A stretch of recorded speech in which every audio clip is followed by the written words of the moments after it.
Okay, let's get right into it. We're talking about CAP versus RAP. And look, this isn't just some technical argument for developers. No, this is a multi-million-dollar strategic decision. Seriously, the choice you make here is going to define how your business innovates and operates for years and years. So, yeah, this is a big one. Let's unpack it. So here's the core question we're tackling today. When you strip away all the technical jargon and just look at the bottom line, which of these two is the right strategic bet for your company? It's a huge decision, so let's really break it down. All right, so on one hand, you've got CAP. Think of it as the flexible innovator. This is your path to open innovation, tapping into that massive open source world with all its possibilities. Then, on the other hand, you have RAP, the stable backbone. This is all about deep integration, rock-solid stability, and, this is key, leveraging all that ABAP expertise you probably already have in-house. So right off the bat, you can see these are two totally different philosophies for building your future. Okay, so where do we even start? Well, let's begin with the absolute non-negotiables. Before we even touch on cool features or the price tag, we have to talk about stability and security. I mean, this is the very foundation of your business, right? And this quote, man, it just perfectly captures a feeling that I think every single business leader understands. You know the one I'm talking about. That one custom-built app, maybe it's not the prettiest thing to look at, but it's been running a core part of your business for like 25 years. It barely needs any maintenance, it's reliable as heck, and it just works. That's the legacy of stability that ABAP is famous for. And this really highlights that strategic trade-off perfectly. With RAB, you're basically getting a fortress. It's backward compatible, security patches are handled centrally by SAP, it's built to last for that 25-year run. Now CAP, it's more like a vibrant, bustling ecosystem. But all that flexibility comes with a catch. You are responsible for managing a whole web of dependencies. If a bug pops up in just one little open source component, it can create a ripple effect that forces you to check, patch, and retest a whole bunch of your applications. It's a totally different ballgame. Okay, so we've covered the foundation. Now let's talk about the people and skills puzzle. Because let's be real, technology is only as good as the team that builds and maintains it. And this is often the most critical and frankly the most expensive part of the whole strategy.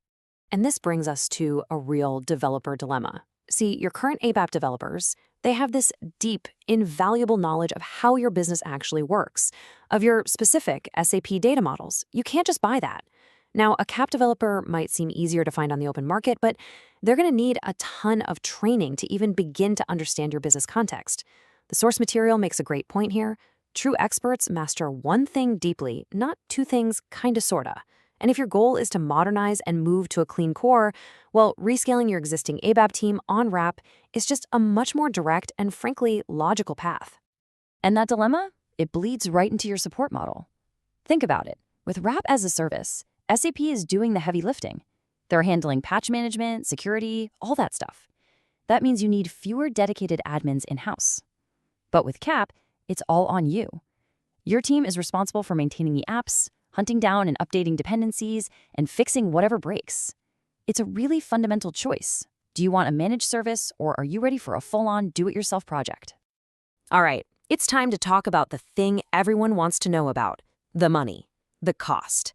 But we're not just going to look at the sticker price. No, we need to dig into the true cost of this tech, the total cost of ownership over the long haul. And this is the big one, isn't it? But what about the bottom line? Isn't CAP always going to be cheaper since it's based on open source? That's the common wisdom, right? Well, what if I told you the real-world data tells a very different and much more surprising story? So take a look at this. This is a real-world cost snapshot, and it's going to challenge some of those assumptions. On the left, you have Company A running a CAP strategy. They've got 35 apps, 1,200 users. Okay. Now look at Company B with a RAP strategy. They're running almost 4 times as many applications, 130 of them. So you'd expect the cost to be way higher, right? Now look at the bottom line. The monthly costs are almost identical. We're talking 6,200 euros for CAP versus 6,600 for RAP. That's incredibly close. So what this tells us is pretty powerful.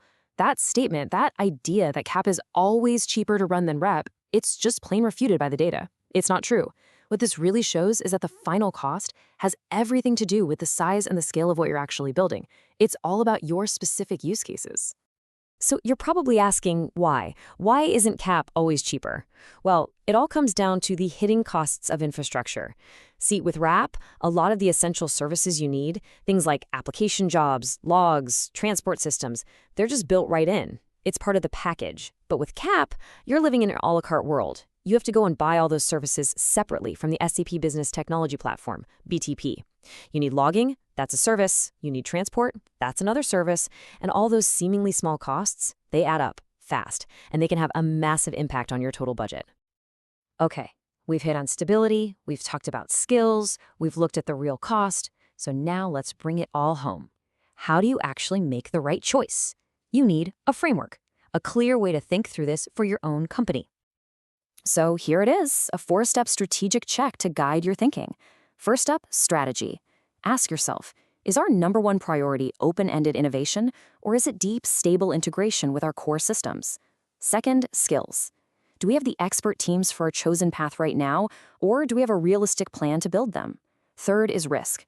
What is our company's actual tolerance for managing all those open-source dependencies and the security headaches that can come with them? And finally, number 4, TCO.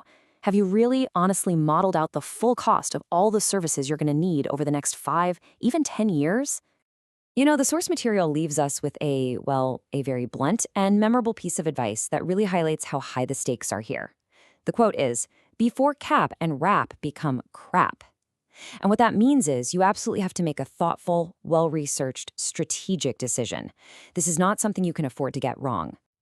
So, as you look to the future, the decision really isn't just about programming models or technical platforms. It goes deeper. It's about what you're building your future on and who you're building it with. So the real question you need to be asking is, which of these strategies will your business trust to carry it through the next decade?